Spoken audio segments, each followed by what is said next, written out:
네. 하나님께서 사랑하시는 우리 센텀 주님의 성도 여러분, 지난 한 주간도 평안하셨습니까? 우리 옆 사람 한번 인사할 거예요. 지난 한 주도 평안하셨습니까? 오늘 하나님께서 형제님과 함께 하십니다. 오늘 하나님께서 형제님, 자매님에게 놀라운 은총을 주실 겁니다. 한번 우리 축복하십시다. 옆 사람, 뒷 사람에게 오늘 하나님께서 자매님에게 큰 은혜와 복을 주실 것입니다. 할렐루야. 오늘 그 누가복음 9장 23절 말씀을 통해서 자기 십자가라는 제목으로 은혜를 나눌까 합니다. 올은 어린이날이기도 하고 또 어버이날, 스승의 날이기도 합니다. 그래서 저도 어머니를 생각하면서 나를 낳아주시고 기르신 어머니와 또 나를 구원하신 주님의 사랑을 생각하면서 어머니의 마음을 낭송을 해드릴까 합니다. 1절만 특송하고 2, 3절은 낭송을 하겠습니다. 나실 때 괴로움 다 잊으시고 기르실 때 밤낮으로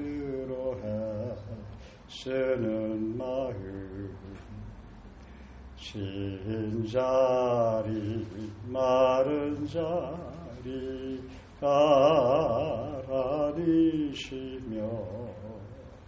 손발이 다닳도록 고생하시네. 하늘 아래 그 무엇이 넓다하리요. 어머니의 희생은 가히 없어라.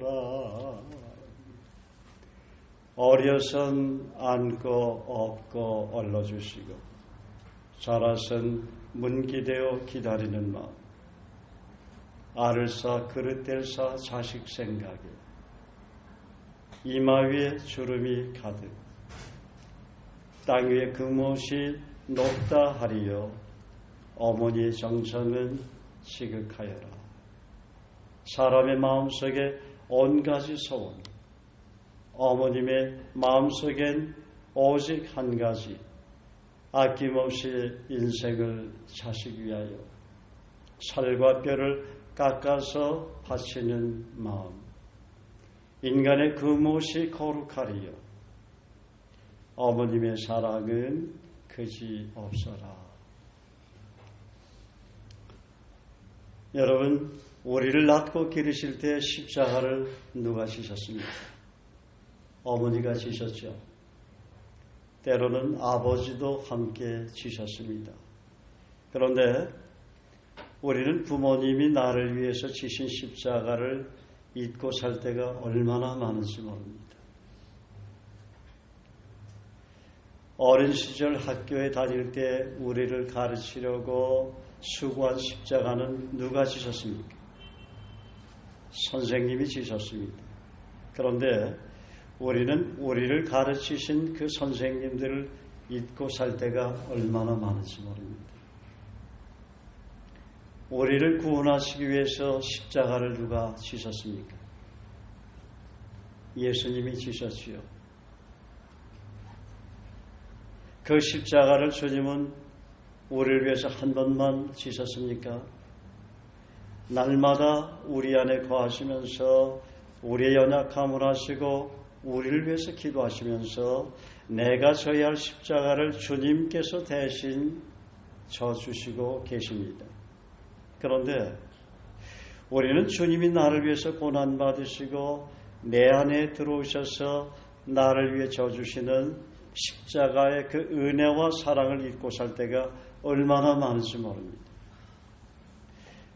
여러분, 자기 십자가를 지고 나를 따르라는 말은 주님이 나를 위해서 져주신 주님의 십자가를 말합니다.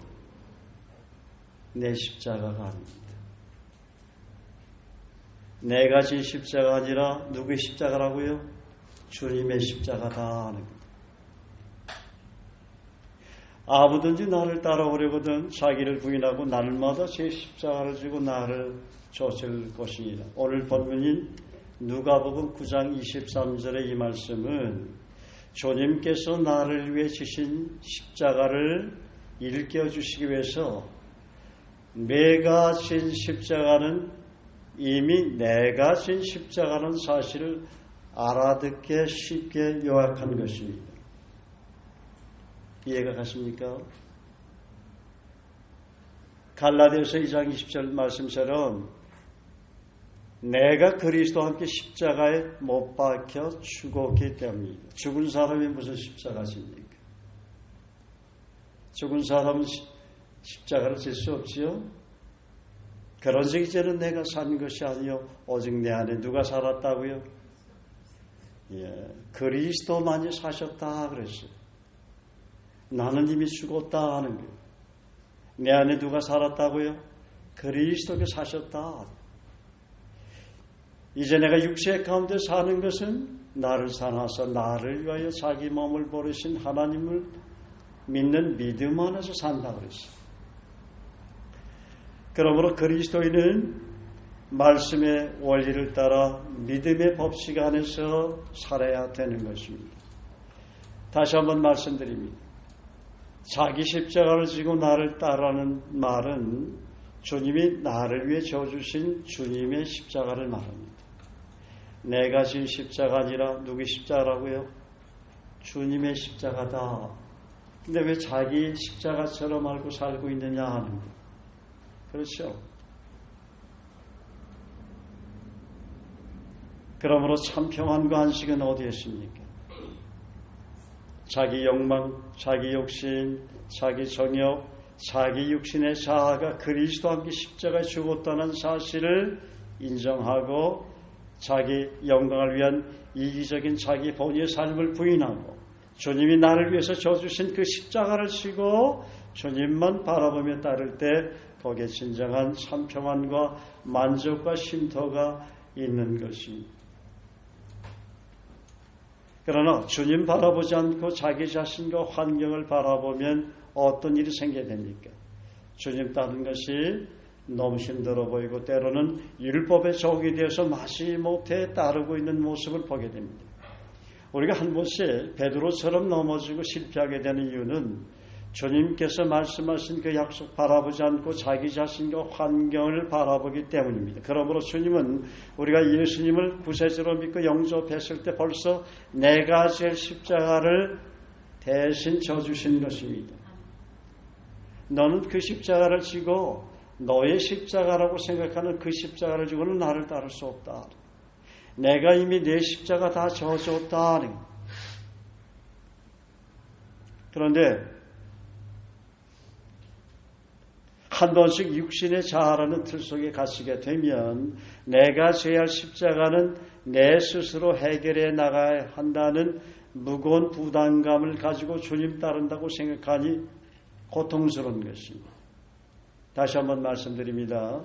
자기 십자가를 지고 나를 따르는 말은 주님이 나를 위해서 대신 져주신 주님의 십자가를 말합니다. 내가 진 십자가 아니라 주님의 십자가입니다. 이해가 되시면 아멘 하시기 바랍니다. 그런데 아직까지 헷갈리는 분은 그냥 가만히 계세요. 믿음으로 아멘을 하시든지. 그런데 이상하잖아요. 그런데도 불구하고 자기 십자가로 생각할 때가 많아요? 적어요? 많죠? 왜 그러십니까? 오늘 그 해답을 여러분 스스로 기도하시면서 메시지를 들으면서 풀기를 바랍니다. 자, 그러면 구체적으로 한번 생각해 볼까요? 우리 거듭난 그리스도인은 성령께서 어디 계십니까? 우리 다 같이 고린도전서 3장 16절을 암송하겠습니다. 너희가 하나님의 성전인 것과 하나님의 성령이 너희 안에 거하시는 것을 알지 못하느냐. 감사합니다. 주님이 우리를 보실 때 우리 몸속에 그리스도께서 이미 나를 위해 져주신 십자가가 보이는 것입니다. 여러분은 십자가가 없어요. 여러분 십자가 있습니까? 십자가는 누가 져줬어요? 그럼 여러분 십자가 있어요? 없어요? 없다 하는 거죠. 그래서 주님은 나를 보실 때 내 몸 속에 그리스도께서 이미 나를 위해 지신 그 보혈의 십자가를 보시는 것입니다. 보혈의 십자가. 모든 죄를 용서하고 죄사함 받은 그 십자가. 하나님의 자녀가 된 십자가. 영원한 생명을 이미 저와 여러분이 얻은 그 십자가를 바라보고 있는 것입니다. 이미 십자가에서 다 이루셨다고 고백한 그 십자가. 부활의 십자가를 보고 계신다는 것입니다. 믿으시면 아멘 하시기 바랍니다. 나는 눈이 어두워 보이지 않지만 주님의 눈에는 내 안에 그분께서 지신 십자가가 보이는 거예요. 성령님은 그리스도 영이죠. 내 안에 성령께서 계시다는 말은 성령님 안에 그리스도가 계시고 그리스도 안에서 내가 있고 내 안에 예수님께서 나를 위해 지신 십자가가 있다는 말입니다. 나와 그리스도가 서로 떨어져 있는 것이 아니다. 한 몸이에요. 한 몸. 여러분 요한복음 17장 21절에 보면 주님이 십자가를 지시기 전에 성부 하나님께 다함과 같이 기도를 하시면서 삼일째 하나님 우리 그리스도인들이 삼일째 하나님과 우리 그리스도인들이 한 몸이 되었다는 사실을 22절에 선포하고 계십니다. 아버지여 아버지께서 내 안에 내가 아버지 안에 있는 것 같이 그들도 다 하나가 되어 우리 안에 있게 하사 세상으로 아버지께서 나를 보내신 것을 믿게 하옵소서. 내게 주신 영광을 내가 그들에게 주었사오니 그렇게 주님은 고백을 하고 있어요. 하나님께서 내게 주신 영광을 내가 하나님의 자녀들에게 나를 따르는 나의 백성들에게 제자들에게 다 주었사오니 이는 우리가 하나가 된 것 같이 그들도 하나가 되게 하려 함이니이다. 주님은 이미 그리스도 예수 안에서 성부 하나님 안에서 성령 안에서 우리가 하나가 됐다는 사실을 이미 주님은 알고 그 사실을 하나님 앞에 기도 형식으로 다시 보고 드린 거예요. 말씀드리는 거죠. 의사소통한 거예요. 주님께 요청하는 것이 아니라 우리가 그리스도 예수 안에서 삼일째 하나님이 하나가 되었다는 그 사실을 우리는 가족 패밀리다 하는 게 우리는 그리스도 밖으로 나갈 수도 없고 하나님 밖으로 나갈 수도 없고 성령 밖으로 나갈 수도 없고 이미 예수의 보혈의 십자가를 통해서 하나가 됐다. 구원받은 하나님의 자녀가 됐다. 이미 영원한 생명을 얻은 하나가 됐다. 그 사실을 하나님 앞에 의사소통하고 있는 것입니다. 그러면 주님께서 나를 위해 지신 십자가가 무엇입니까? 나의 모든 죄와 허물을 기억지 않게 했다는 용서와 긍휼의 십자가입니다. 우리는 한 번씩 죄를 져야 돼. 그 죄 때문에 울기도 하고 통곡도 하고 회개도 하고 다시는 그 죄를 씻지 않겠다고 하나님 앞에 또 서원도 하지. 그렇지만 며칠 있다가 또 져요. 그 죄의 문제를 아무리 해결하려 해도 한 번씩 여러분 각자에게 연약함이 있죠. 남이 모르는 연약함이 있을 겁니다. 그렇죠. 그런데 그 죄가 여러분을 속이고 그 죄에서 이미 승리했다고 나는 생각하는데 보면은 그렇지 않다 하는 거예요. 그 죄가 나를 사로잡아 온다. 그러면 내가 분명히 십자가를 지고 있는 것이 아닌가 그렇게 생각이 돼야 안 돼요. 그런데 주님이 나를 위해서 십자가를 져주시다고 그렇게 말씀하시니까 또 주님은 자기 십자가를 지고 나를 쫓을 것이니라. 이해가 잘 안 돼요. 문맥상으로 보면 또 그들의 죄와 그들의 불법을 내가 다시 기억하지 아니하리라 하셨으니 이것을 사하였은즉 다시 죄를 위하여 제사드릴 것이 없느니라. 나의 모든 죄와 내가 이 땅에서 행한 모든 불법을 주님께서 다시는 기억지 않겠다는 영원한 제사함에 대한 약속이 십자가 안에 담겨져 있다는 것입니다. 갈라디아서 2장 20절 말씀처럼 내가 그리스도와 함께 십자가임에 못 박혀 죽었고 내가 져야 할 십자가는 주님께서 다 져주셨다고 생각하면 평강의 은혜가 임합니다. 왜 여러분 자책과 정죄식에 사로잡힙니까? 왜 여러분 후회와 나는 안 된다, 할 수 없다, 내 꼴이 이게 뭐야, 왜 내가 크리스찬으로서 왜 이런 삶을 살아가는 거야, 왜 그런 생각합니까? 왜 그렇게 고통스러워하고 왜 하나님 앞에 통회하는 심령으로 자복하며 회개하게 됩니까? 그것은 여러분의 죄를 바라보니까 그래요. 그러니까 주님이 우리를 위해서 십자가를 져주신 것입니다. 내 속에 뭐가 거하지 않는 거예요? 거하지 않는다고 사도 바울이 뭐라 말했습니까? 내 속에 그렇죠. 선한 것이 거하지 아니하는지를 내가 알아노라. 선한 것이 거하지 아니하는 그 죄가 나를 사로잡아 오는 그 십자가를 주님은 그래서 져주셨다는 거예요. 그래서 로마서 8장 1절 2절은 뭐라고 해요? 우리 다 같이 함성해 볼까? 시작. 그러므로 이제 그리스도 예수 아는 자에게는 결코 정죄함이 없나. 이는 그리스도 예수 안에는 생명의 성리의 법이 죄와 사망의 법에서 너를 해방하였다. 내가 생각한 내 십자가로부터, 십자가의 압력으로부터 해방시켰다는 것입니다. 그러니까 구원이 완전한 것입니다. 믿습니까? 행위로 구원받는 게 아니다. 로마서 3장 23절 24절 암송해 봅시다. 시작. 모든 사람이 죄를 범했음에 하나님의 영광에 이르지 못하더니 이는 그리스도 예수 안에는 구속으로 말미암아 너희가 값없이 죄사함 받은 자, 속량 받은 자 되었느니라. 우리는 완전한 구원을 받았다는 것입니다. 믿습니까? 그래서 항상 자기를 바라보지 말아라. 여러분 바라보면 죄뿐이 없어요. 지난 1년 동안 한번 생각해 보세요. 뭐 대단한 거 나옵니까? 여러분 안에서 대단한 거 나와요? 야, 1년 동안 정말 잘 살았어. 나는 정말 거룩한 삶을 정말 너무 잘 살았어. 날마다 성령의 이끌림을 받고 성령 충만한 삶을 살았어. 여러분 그런 날도 많이 있었겠죠. 근데 돌아보면, 자기를 돌아보면, 자기 자아를 돌아보면, 자기 육신을 돌아보면 그렇지 않다는 거예요.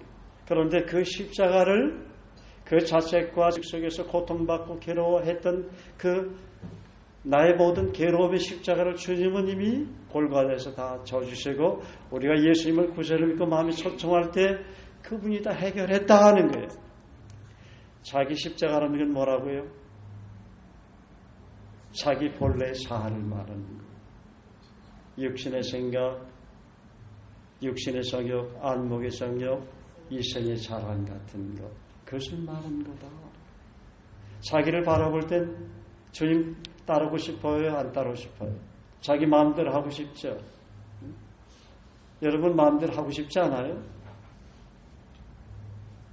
그러면서도 억지로 따르죠. 그게 자기 십자가예요. 억지로 따른다고 생각하는 것이 자기 십자가다 하는 거예요. 그런데 그렇게 생각하는 자기 십자가도 주님이 다 져주셨다 하는 거예요. 주님이 여러분이 무겁다고 생각하는 십자가를 다 져줄 수 없다고 생각하면 가벼워요? 안 가벼워요? 그런데 왜 무겁게 표정을 짓고 있어요? 우리 한번 옆 사람, 뒷 사람이 축복합시다. 형제님, 자매님이 무겁다고 생각하는 자기 십자가, 고통스럽게 생각되어지는 자기 십자가, 그것도 주님이 다 져주셨습니다. 그래서 성경은 너희 모든 염려를 다 주께 맡겨버리라 그렇게 말합니다. 내가 생각하는 십자가 다 주님께 맡겨버려라. 왜? 내가 너의 십자가를 져주셨으니까.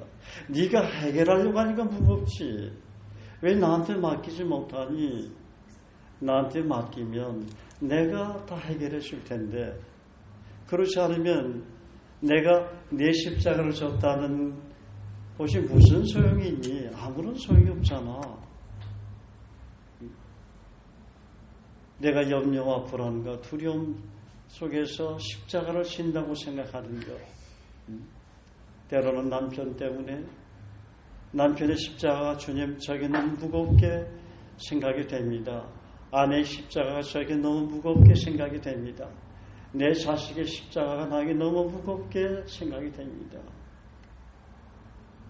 그러니까 주님 바라보지 않고 남편 바라보고 아내 바라보고 자식 바라보고 안 되는 일 바라보고 인간관계에서 어려움 속에 있는 그 사람 생각하고 그러면 그게 무겁게 압력처럼 나를 누르는 것입니다. 그러니까 아무것도 염려하지 말고 어떻게 모든 일에 기도와 간구로 너희 구할 것을 감사함으로 하나님께 하리라. 그러면 모든 생각에 뛰어난 하나님의 평강이 그리스도 예수 안에서 너희 마음과 생각을 지켜주시라. 아니 주님 저는 무겁게 십자가로 보이는데 왜 빌립보서 4장 6절 7절을 또 하십니까?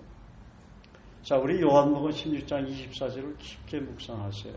제가 복음을 전할 때마다 한국 사람이나 외국 사람이나 꼭 기도응답의 확신에 관해서 가르쳐줘요. 복음 전에서 그들이 예수님 영접한 것으로 끝나면 안 돼요. 제가 늘 얘기하죠.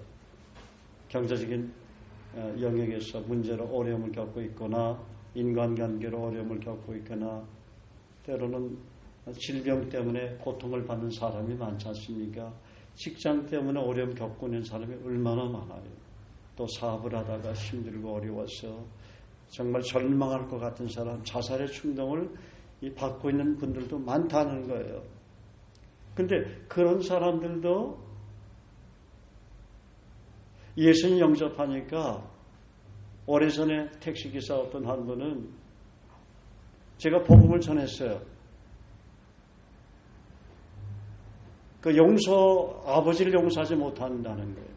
너무 자기 어머니를 핍박을 하고 너무 매를 막 때리고 그랬는가 봐. 술만 먹으면.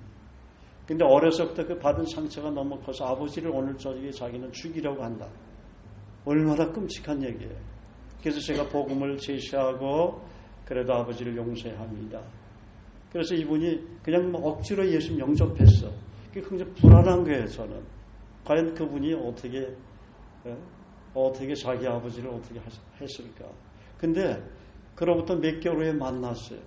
그 사람 얼굴이 너무나 변해져 있더라고요. 제가 그날 목사님 만나서 제 인생이 바뀌었습니다. 제가 예수님을 영접하고 나서 그런 마음이 하나도 생기지 않더라 하는 게, 그렇게 아버지를 미워했고 용서하지 못했던 그 증오의 마음이 그냥 순식간에 사라졌다는 거예요.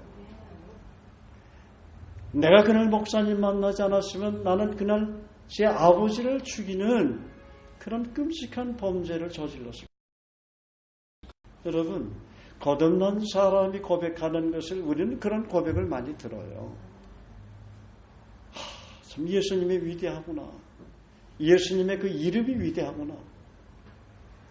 예수님의 그 이름이 너무 위대하니까 예수님께서도 내 이름으로 제발 기도해라 그런 거예요. 너희가 내 이름으로 아버지께 구하면 내 아버지께서 기도 응답을 해준다 그랬어요. 요한복음 16장 23절에 그리고 24절에 다시 반복해서 얘기를 해요. 우리에게 단순한 믿음이 필요해요. 요한복음 16장 23절 24절 그 말씀을 그냥 단순하게 믿는 믿음이 필요하다 하는 게, 지금까지는 너희가 나 예수 이름으로 아무것도 구하지 아니하였으나 구하라 그러면 받으리니 너희 기쁨이 충만하리라. 이런 단순한 믿음을 가지면 기도응답에 관해서 의심하지 않게 됩니다. 그런데 자기 어떤 선한 행위, 또 아니면 선한 행위를 할 때는 담대하게 되죠.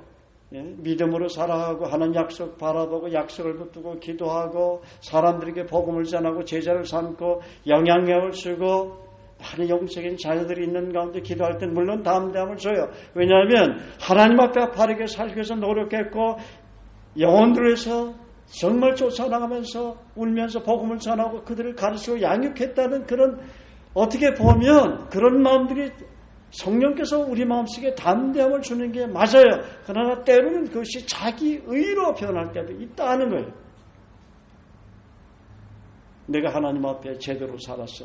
내가 하나님 앞에 똑바로 살았어. 내가 하나님 앞에 그 어떤 크리스찬들보다 거룩하게 살아서 하나님이 내 기도를 응답해 주시는 것이 아닌가 하는 어떤 그 자기의, 그리고 자기보다 연약하고 병들고 어린 크리스찬들 실수하고 넘어지고 죄 가운데 살면서 그 죄에서 호덕이는 어린 크리스찬들을 보면 왜 저런 삶을 살까 하는 자기의에 사로잡힌 그런 생각을 한 번씩 할 수는 있다는 거예요. 그게 교만이죠. 그게 집안의 탕자인 거예요.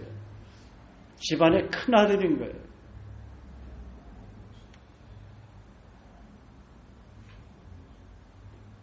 그런데 예수 그리스도 이름으로 기도하면 하나님이 응답을 해준다 하는 거예요. 요한복음 16장 20절 우리 성도님들은 거의 다 암송해요. 못하는 분도 여기 있지만은 그 말씀 당장 적용하시기 바랍니다. 단순해. 하나님 앞에 구할 때는 단순하게 기도하세요. 복잡하게 구현 설명하지 말아요. 이래서 이렇기 때문에 이렇게 응답을 받아야 합니다. 이렇게 구현 설명할 필요 없어요. 우리의 속마음을 하나님 앞에 의사소통할 수는 있어요. 그러나 자기의 의를 자기의 어떤 그 마음은 그런 것이 아닙니다. 그런 생각을 가지고 하나님 앞에 변명하지 말아라는 거예요. 단순하게 아무것도 염려하지 말고 모든 일에 기도와 간구로 너희 구할 것을 감사함으로 하나님께 하리라. 자, 자기를 부인한다는 말은 좀 더 적극적으로 표현한다면 주님에게만 소망이 있다는 말입니다. 따라 주십시오. 주님, 저는 주님에게만 소망이 있습니다. 주님, 저는 주님에게만 미래가 있습니다. 저는 주님 안에서 참 기쁨과 행복이 있습니다. 저는 주님 안에서만이 평안과 쉼이 있습니다. 그런데 그리스도인들 가운데 주님 주시는 큰 은혜와 복을 누리지 못하는 이유가 무엇일까요? 바로 자기 시적으로 생각하는 것 때문에 그렇습니다. 자기 울타리에 갇혀 있기 때문입니다. 육신의 생각인 자기라는 적용을 벗어나 주님을 바라보지 않기 때문입니다. 그래서 제가 늘 그런 얘기를 하죠. 여러분 자백하지 않아도 예수님 다 용서해 주신 건 믿어요? 믿습니까 정말? 자백하지 않으면 지옥 갈 것 같아. 그렇게 생각하는 사람 여기 있어요. 그렇죠? 그게 율법인 거예요. 율법. 하나님은 저와 여러분이 연약한 거 다 안다는 거예요. 알아요? 몰라요? 아이들이 부모님께 효도만 할까요? 아까 어머니의 마음을 제가 특성을 1절을 하고 2, 3절을 낭송을 했는데 그렇지 않잖아요. 계속해서 아이들이 잘못하고 속썩이고 넘어지죠. 그래도 어머니의 마음은 변치 않죠.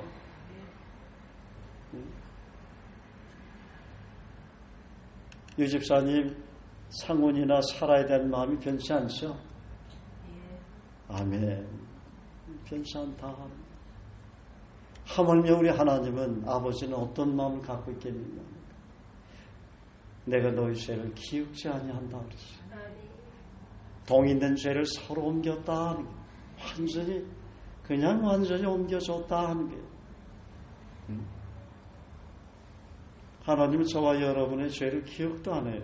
예수님 영접하면. 근데 왜 우리가 자백을 합니까?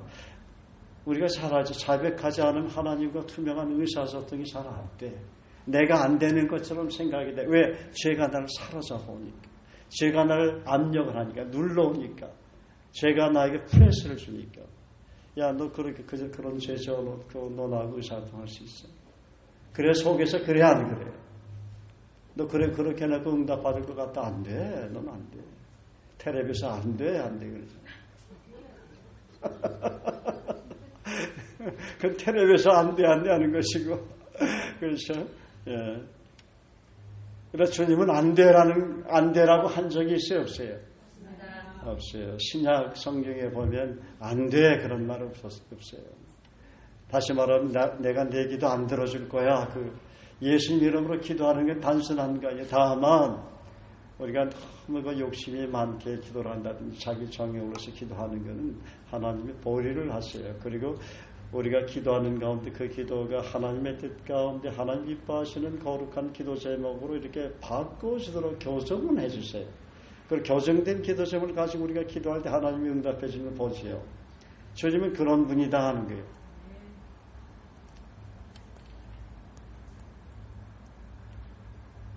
육신의 생각인 자기라는 정욕을 벗어나 주님을 바라보지 않기 때문입니다.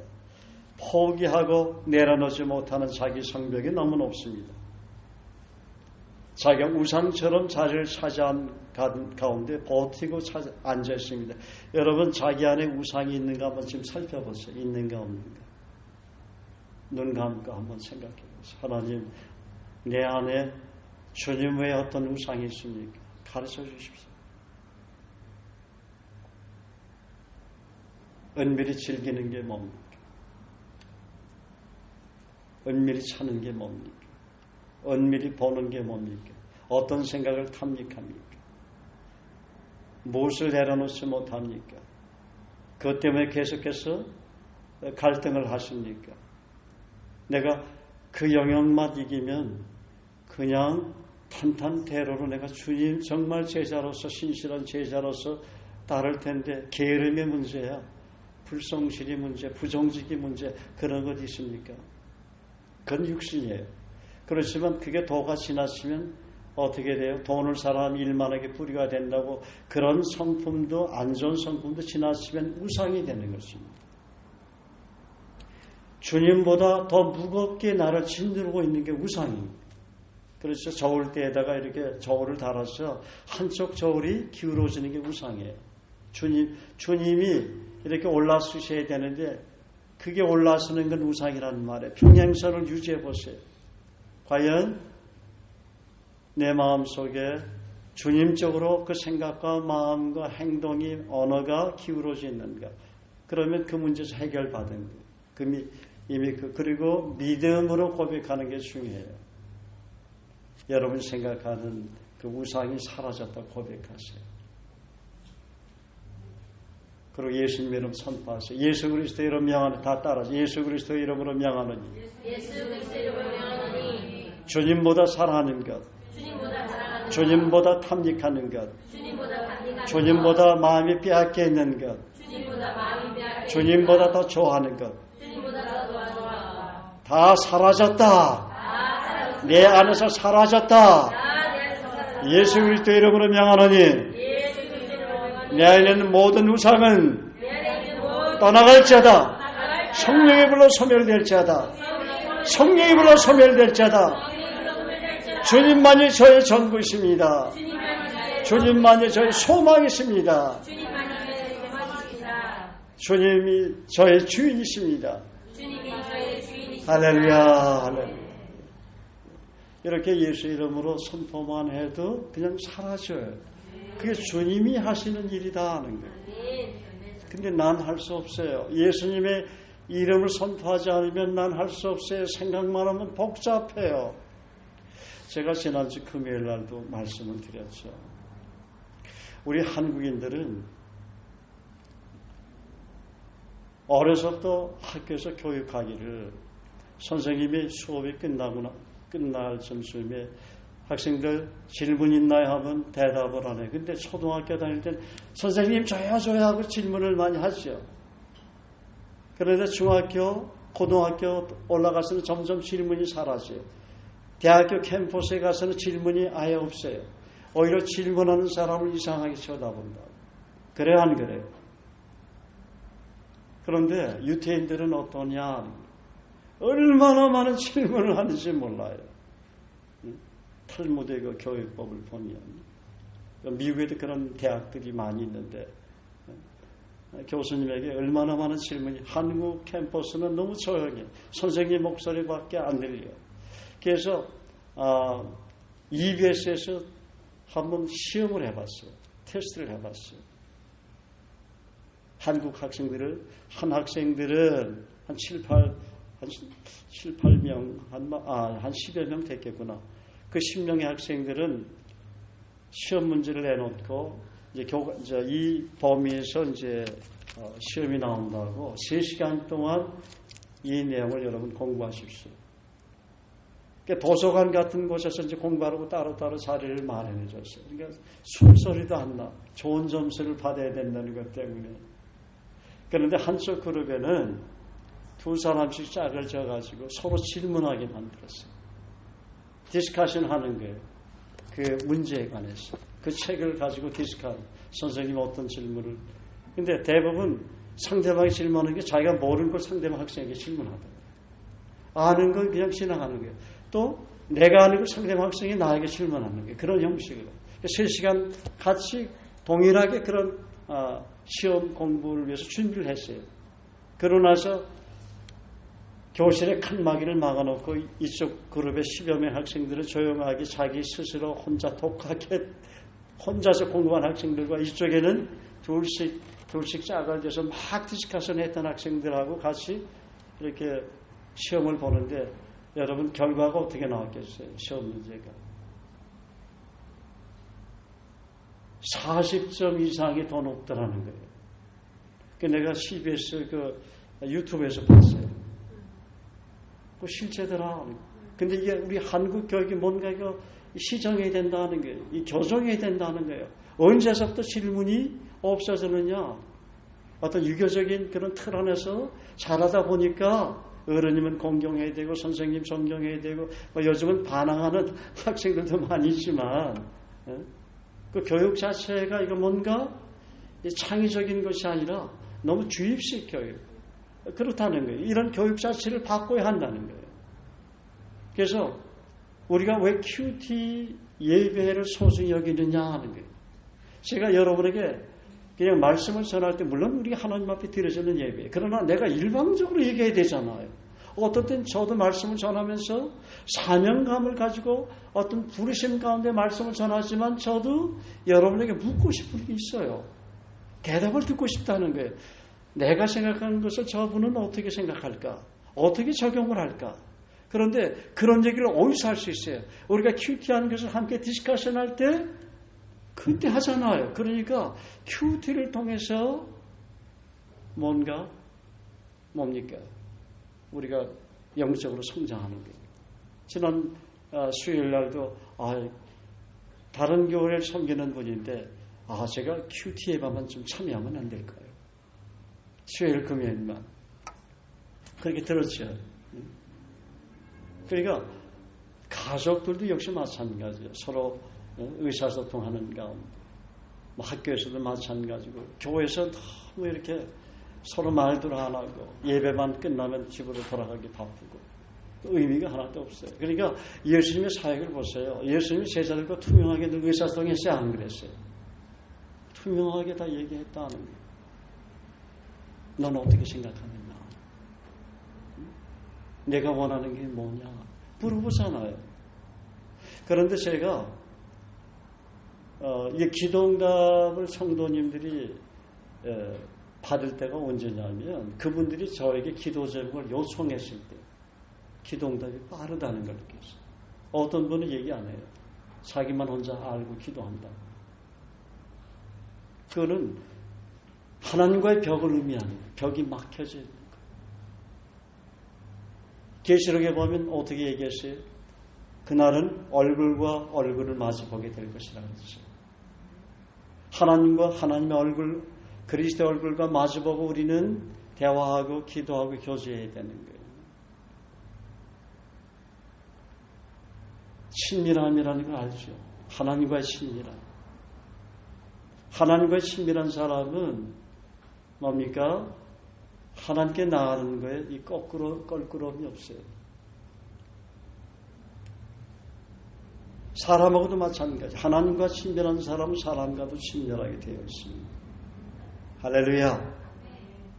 나는 사람에게 친밀하지만 하나님께는 별로 친밀하지 않습니다. 뭐 그런 말을 하는 분이 있을지 모르지만 대부분 그런 분은 없고, 하나님과는 친밀한데 저 사람과는 뭔가 난 친밀해지기 쉽지 않습니다. 어렵습니다. 이렇게 대답을 하는 분들은 많이 있는 것 같아요. 친밀함. 그러니까 성령의 교통이라는 말이 있죠. 성령의 교통이 돼야 되는 거예요. 제가 지난주에도 수요일날도 말씀드렸고 금요일날도 말씀드렸지만, 전 성숙한 그리스도인들은 이렇게 사람을 우리가 많이 도와나가야 되잖아요. 가르치고 양육해야 되는데 형제 자매들의 냄새를 맡을 줄 알아야 돼. 우리 한국 사람에게는 뭐 비누 냄새가 난다고 그러고, 또 외국 사람들마다 냄새가 다 다르다고 그래요. 외국인들 얘기를 들어보면 그 사람의 영적인 냄새, 그 스피릿들이 나는 거예요. 그 냄새가 난다 하는 거예요. 그걸 맡을 줄 알아야 그 사람 어떻게 기도해야 되고 어떻게 도와줘야 할 줄 아는 거예요. 그걸 모르면 그 사람 더 이상 도와줄 수 없어요. 그러려면 하나님 냄새를 맡을 줄 알아야죠. 하나님 냄새가 플로링 돼야지. 하나님의 냄새가 전이가 돼야지. 우리가 왜 말씀을 읽고 묵상합니까? 그 말씀 냄새가 내 안에, 내 영 안에 배기 위해서, 그래서 내 육신까지도 컨트롤할 수 있는 컨트롤 탑이 되도록 하기 위해서 말씀을 읽고 먹는 거예요. 왜 우리가 기도를 합니까? 하나님의 보좌 앞에 나가서 기도하는 건 크리스천으로서 큰 놀라운 은혜죠. 보혈의 공로 때문에 주어질 수 있는 것이죠. 그러면 언제 그리스도 영이 임합니까? 언제 성령께서 충만히 임합니까? 우리가 기도에 깊이 들여질 때 그리스도 영이 충만히 우리에게 임하는 것처럼, 우리가 하나님 앞에 기도를 깊이 할 때는 주님의 그 중보 기도의 그 마음이 우리에게 부어지는 것이죠. 주님의 냄새, 주님이 어떤 마음으로 기도하고 계시는가, 주님이 나를 위해서, 내 가족을 위해서, 영혼들을 위해서 지금 이 시대를 어떻게 바라보고 기도하고 계시는가, 그런 것들이 내게 냄새로 전이가 된다는 것입니다. 인정하십니까? 제가 냄새라는 표현을 했는데 잘 이해하시고 들으셔야 합니다. 왜 우리가 복음을 전합니까? 왜 사도 바울이 내가 선한 싸움을 싸고 나의 달려갈 길을 마치고 믿음을 지켰으니 나의 달려갈 길 주 예수께 받은 사명 곧 하나님의 복음을 전하려 하면은 나의 생명을 조금 더 귀한 것으로 여기지 않겠노라가 왜 그렇게 정말 죽으면 죽이려 하고 이렇게 담대하게 복음을 전하고 있습니까? 예수님 그렇게 사셨기 때문에 그러는 것이죠. 우리가 복음을 전할 때 그리스도 영이 임재하잖아요.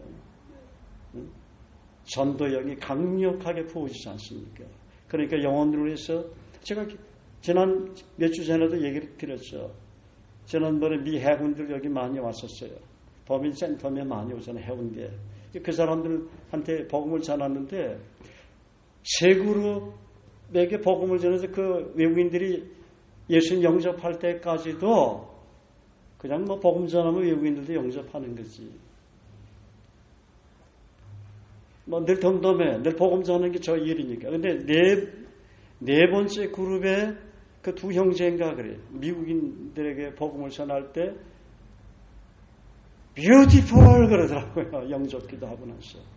그러고 나서 할렐루야하고 헤어졌어요. 페이스북 또 이제 우리가 서로 친구가 됐지만은, 그리고 이제 돌아서고 길을 가는데 갑자기 예수님이 예루살렘 성을 보시고 오셨던 그 장면이 떠오르는 거예요. 그러면서 통곡이 나오는 거예요. 왜 처음부터 복음 전할 때 그런 성령의 통곡이 나오지 않았느냐는 거예요.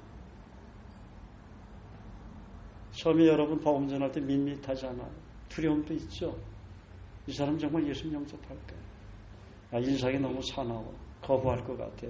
나한테 핍박할 것 같아. 인상 보고 복음 많이 전하죠. 사납게 보여 오누가. 그런데 한 서너 번 복음을 전하다 보면 담대한 믿음을 성령께 주시죠. 그리고 어떤 성령의 기름 부심이 내 내면에 차오르는 걸 봐요. 그게 뭐냐면 생수가 처음엔 발바닥으로 차오르고 그 다음에 무릎 여기까지 다 차오르는 이게 성령 충만한 것을 우리가 그렇게 이해해도 괜찮아요. 오순절날 마가의 다락방에 성령이 오시면 그들이 가만히 있을 때 성령 오셨나요? 열흘 동안 간절히 기도했잖아요. 제자들이. 그 기도가 중요하다는 거예요. 그런 스피릿을 우리가 형제 자매들에게 스피릿, 냄새를 맡을 줄 알아야 된다는 거예요. 뭘 도와줘야 할지 알죠. 저도 부족합니다. 아직까지 배우고 있어요. 주님을. 그런 면에서 노력하고 있어요. 여러분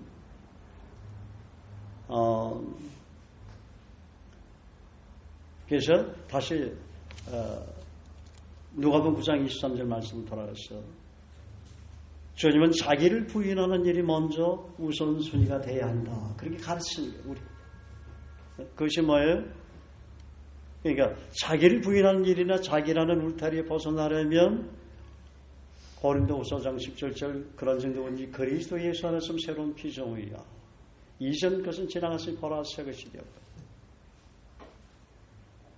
또 요한복음 15장 7절 그러니까 하나님 앞에서 새로운 피조물로 변화된 자기와 요한복음 15장 7절에 그리스도 예수 안에는 새로운 자기에게 대한 깨달음이 있을 때 인생의 배 안에 풍랑이 들어와도 주님이 언제나 나와 함께 하신다는 사실 신뢰하기 때문에 자유할 수 있는 것입니다. 때로 여러분 구원의 어떤 즐거움이 희석이 될 때 확신이 흔들리는 분이 없겠지만 그럴 때는 여러분 처음에 주님 만날 때 어떤 말씀으로 주님 만나는가 한번 기억해 보세요. 자기가 거듭날 때 그 말씀이 있을 거 아니에요. 그 말씀을 한 서너 번 선포를 하면 돼요. 예를 들어서 고린도후서 5장 17절 말씀, 요한복음 3장 16절 말씀, 갈라디아서 2장 20절 말씀, 요한복음 5장 24절 말씀. 내가 문 밖에 서서 두드리노니 예수는 말씀으로 두드린다고 그랬잖아요. 누구든지 내 말씀에 그 음성을 듣고 마음의 문을 열면 내가 그에게 들어 그로 더불어 먹고 그는 나로 더불어 먹으리라. 그 말씀을 서너 번 선포하면 구원에 놀라운 그런 확신과 즐거움이 다시 회복이 되는 것을 본다는 것이죠. 그래서 이 말씀이 이만큼 위대하다는 거예요. 그런데 이런 변화된 자기 정체성에 대한 확신이 없게 되면 사단은 우려하여 낙심과 채찍이라는 정죄의식에 사로잡히게 하고 자기를 미워하는 가운데 자기 비하와 열등감 속에 살아가게 한다는 것이죠. 때로는 자신을 스스로 질책하며 경멸하는 가운데 심하게 매질하며 상처를 주면서 살아가게 합니다. 주님은 나를 구원하기 위해 자신의 목숨까지 주셨는데 나를 스스로 격려하고 일으키려고 하는 노력은 고사하고 자책과 비난으로 자신을 허물도록 유인합니다. 반대로 그리스도 예수 안에 있다는 확신 가운데 먼저 그의 나라와 그의 의를 구하는 삶에 헌신하면서 주님 바라고 따라가면 사람 낚는 어부도 만들어주시고 특별한 은혜도 부어주시고 물이 변화에 포도주도 되고 어병력 기적도 나타나고 이적도 나타나고 영혼이 잘됨 같이 범사가 잘되고 간결해지는 큰 은혜를 누리게 된다는 것이죠. 여러분 배 오른편에 그물을 던지면 어떻게 된다고요? 배 오른편에 그물을 던지면 어떻게 한다고요? 예, 그물을 들 수 없을 정도로 만선을 고기를 잡게 된다고 그랬죠. 한번 복습해 보겠습니다. 배 오른편이 어디입니까?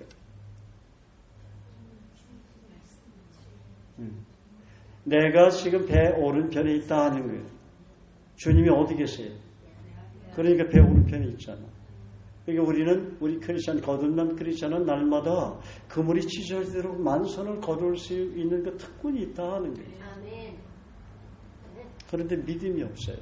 예수님의 이름으로 구하지 않아요. 그렇기 때문에 그런 거예요. 네?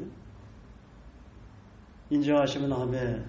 한번 축복하세요. 권사님은 집사님은 배 오른편에 지금 있습니다.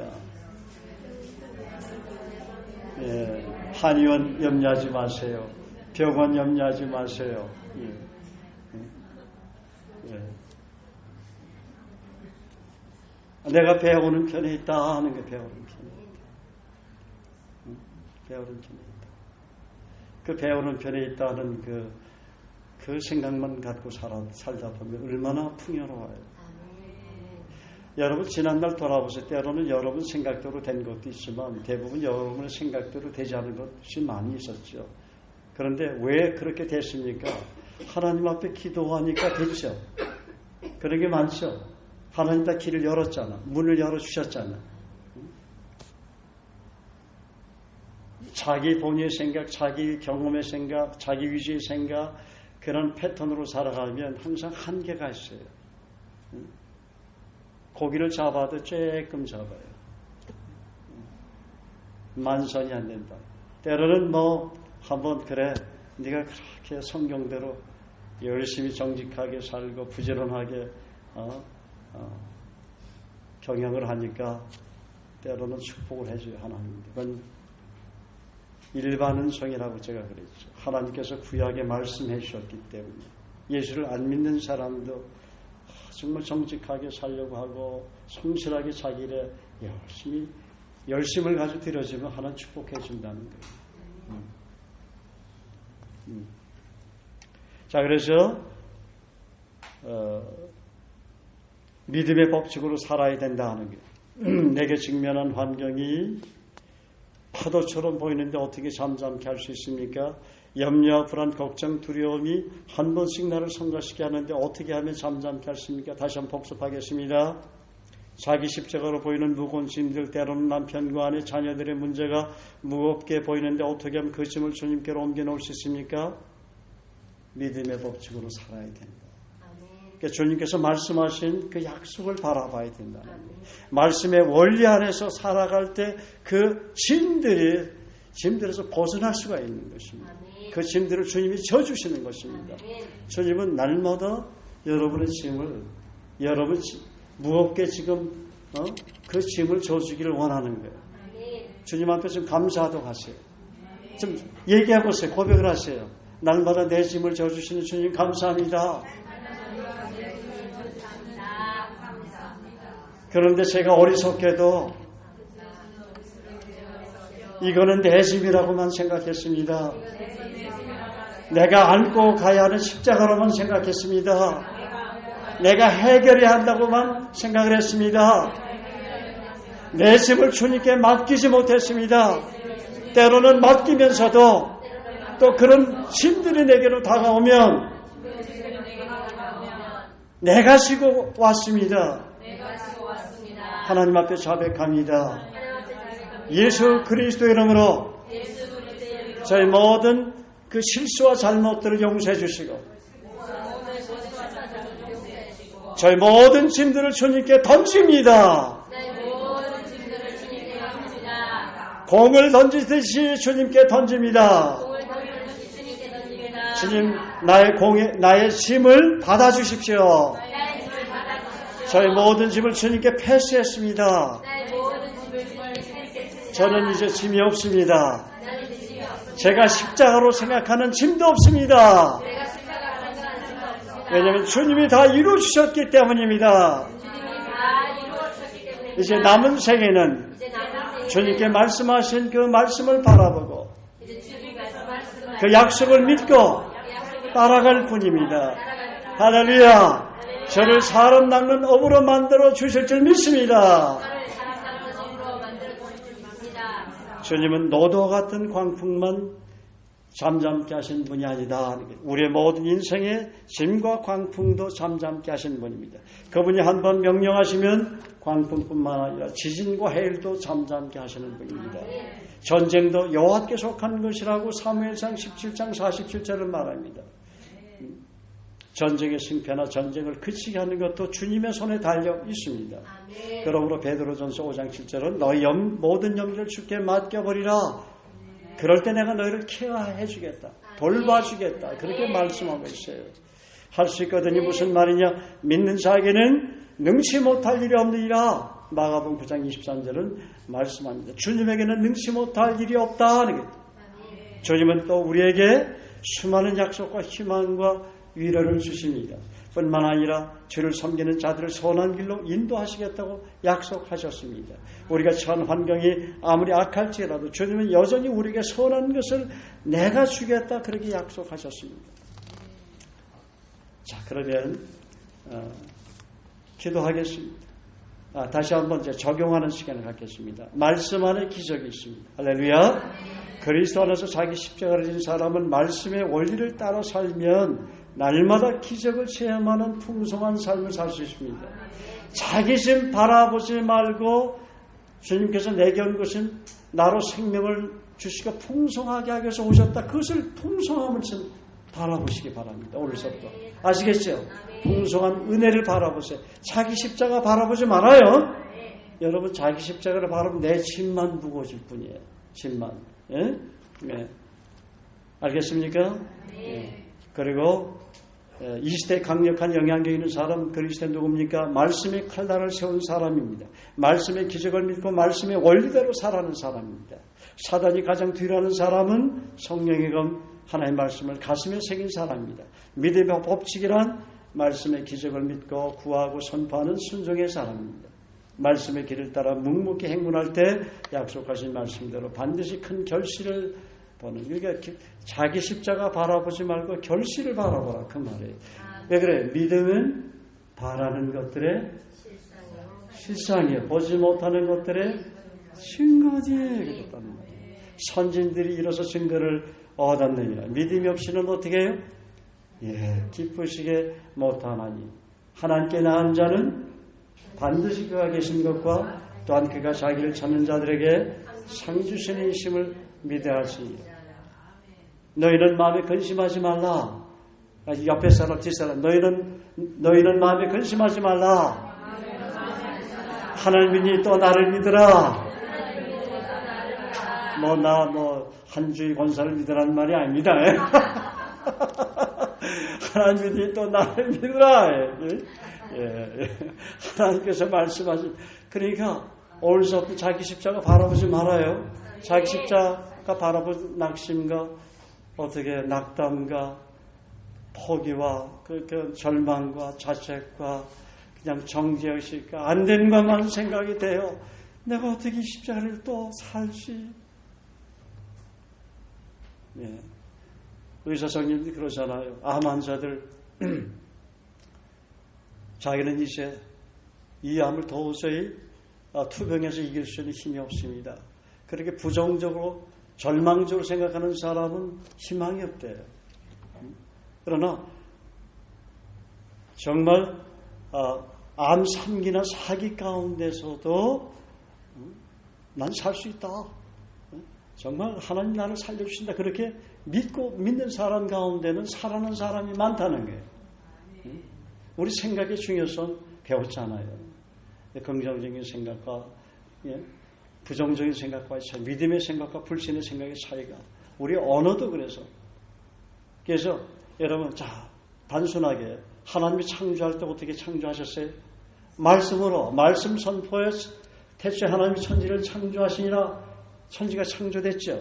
빛이 있으라니까 빛이 있었고, 그러니까 선포라도 하라는 거예요. 말씀을 선포하라는 거예요. 믿음을 가지고 선포하라는 거예요. 그럴 때 하나님이 자기 십자가로 생각하는 짐들이 이상하게 가볍게 벗어지는 것을 느껴요. 할렐루야. 기도하겠습니다. 주님, 우리와 하여금 날마다 말씀 안에 깊이 뿌리 내림으로 말씀대로 이루시는 하나님의 영광을 보게 하옵소서.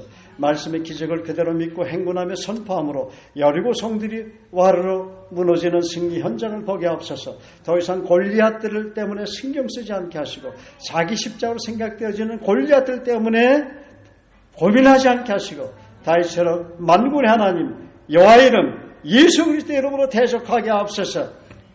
주께서 말씀하신 그 말씀을 믿고 믿음의 법칙으로 싸울 때 언제나 풍성한 좋은 결과를 안겨주시는 예수 그리스도의 이름으로 기도합나이다. 아멘. 할렐루야.